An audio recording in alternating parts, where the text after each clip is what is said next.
And welcome to the show. I'm Bhairavi Singh. This is a Voice of America and WION collaboration. Let's get straight to our top story.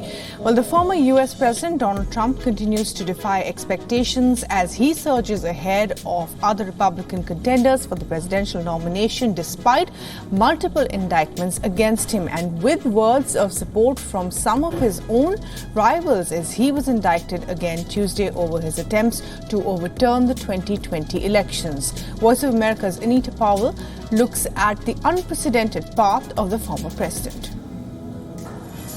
Donald Trump. Love him or hate him. For many Americans, there seems to be no in-between. The former president has spun his serious federal indictments to his political advantage, claiming the charges are politically motivated.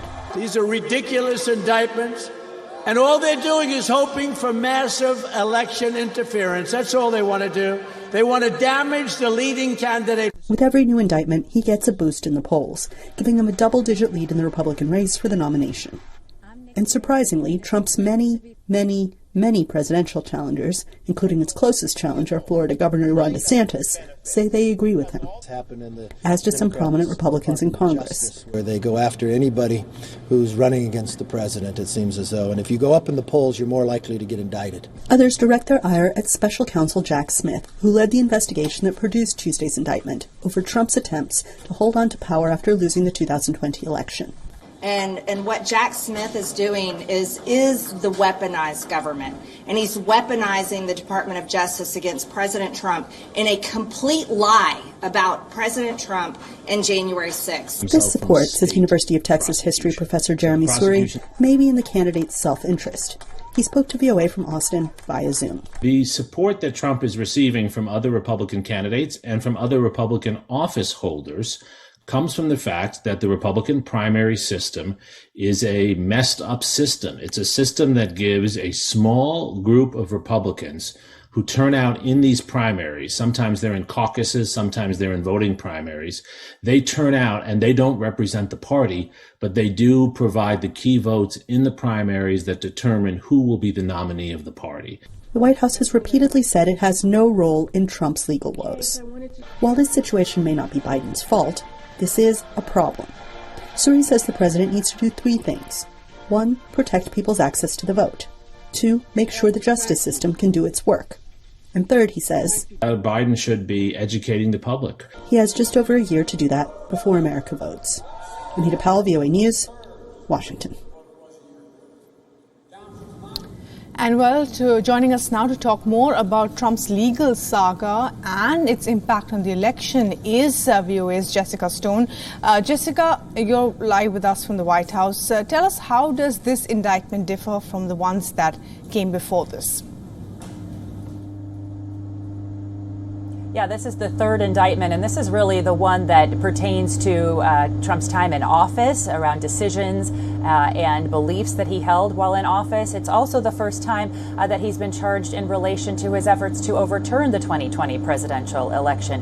If you think about the previous two indictments, one, the hush money case, that happened while he was still on the campaign trail. The other case he's been charged in, the classified documents case, that relates to his time after serving in office. And many legal experts argue that this is the most serious set of charges. That said, as Anita Powell eloquently reported, we are not seeing that reflected in the polls. In fact, a recent CNN poll taken last month but released this week shows that 70% of Republican voters and Republican leading voters are still supporting Donald Trump for the nomination. And by the way, if he's convicted, he can still run. Even if he's convicted, he can still serve as the U.S. president. Right. So that's an important point there, Jessica. And what's the likelihood then that Trump will stand trial for these indictments before the presidential elections next year? It's a critical question because, of course, voters are watching these proceedings. They want to see how they result. But right now, he has two trial dates roughly set in March and May of next year for the first two indictments.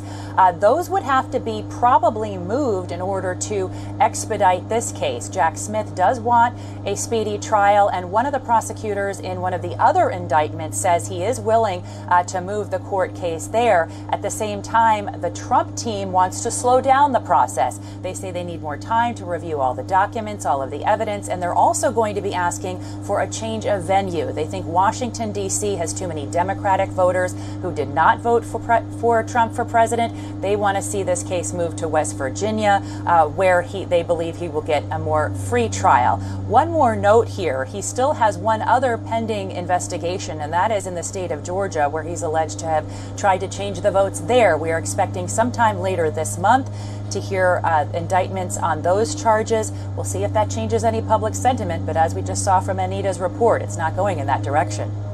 Right, not going in that direction. Jessica, stay with us. We have more news from America. Well, Republican lawmakers are also ramping up investigations on Hunter Biden and seeking to equate the legal woes of the president's son to those of former President Donald Trump, who is accused of trying to overturn his 2020 election defeat. VOA's White House Bureau Chief Patsy Widakuswara has the latest. House Republicans have launched an inquiry into the Justice Department's plea deal with Hunter Biden, which fell apart in court last week. The deal called for the president's son to plead guilty to failing to pay his taxes. In exchange, prosecutors would drop a separate charge for illegally owning a gun as long as Biden did not violate his 2-year probation on the tax charge. What we have to find at the end, if the justice system is fair to all Americans and not one system for the Biden Inc. family and another for America. House Speaker Kevin McCarthy sought to equate Hunter Biden's legal woes with those of former President Donald Trump, who was arraigned Thursday for allegedly conspiring to overturn his 2020 election loss. In a social media post, McCarthy said Trump's indictment is meant to distract from Hunter Biden's case and attack the frontrunner for the Republican presidential nomination in 2024. By conflating the Hunter Biden charges, which are fairly low level, with a charge we don't see in the United States about an attempt to overthrow an election, it really isn't a comparison. But again, if you're viewing it through a political lens, you're going to see it quite differently than how the law does. Republican lawmakers have threatened an impeachment inquiry over unproven allegations that the president was involved in his son's foreign business dealings.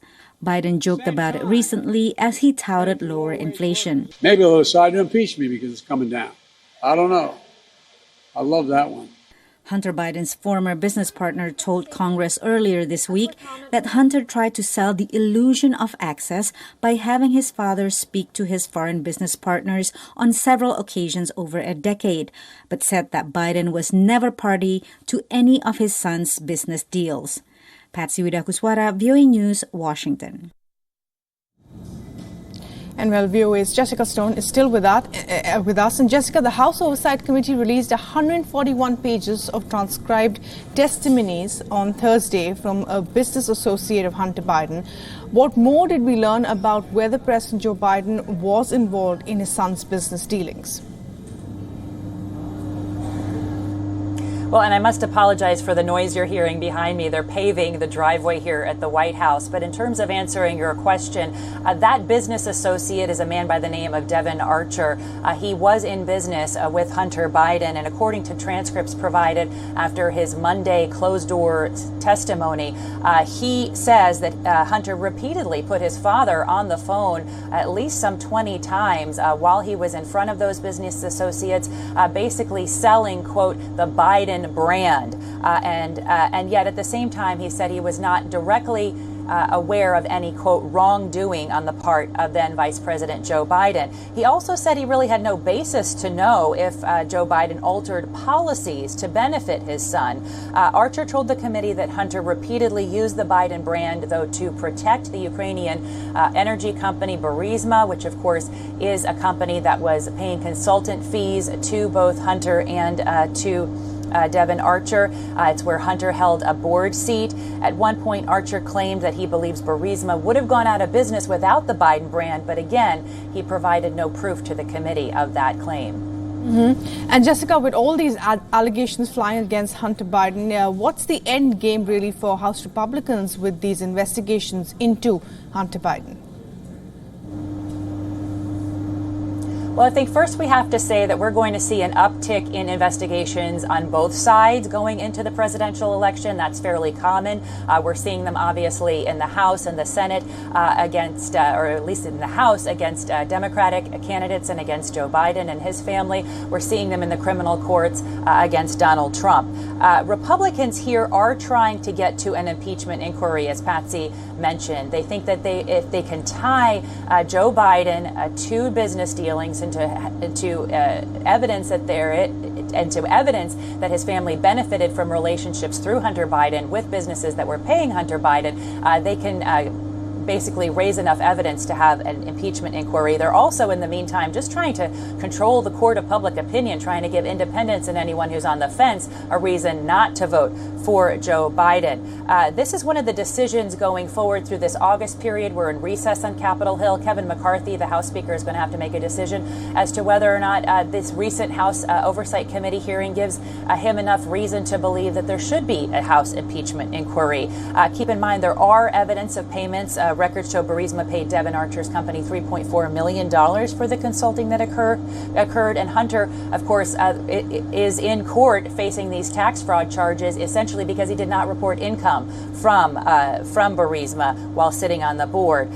These are allegations, if you recall, and this is a sticky situation, a very complex situation, but these are the core of allegations that led to the impeachment inquiry against Donald Trump while he was a sitting president. So there's some irony there. But keep in mind, we're going to see more of these investigations going forward as we get closer and closer to November 2024.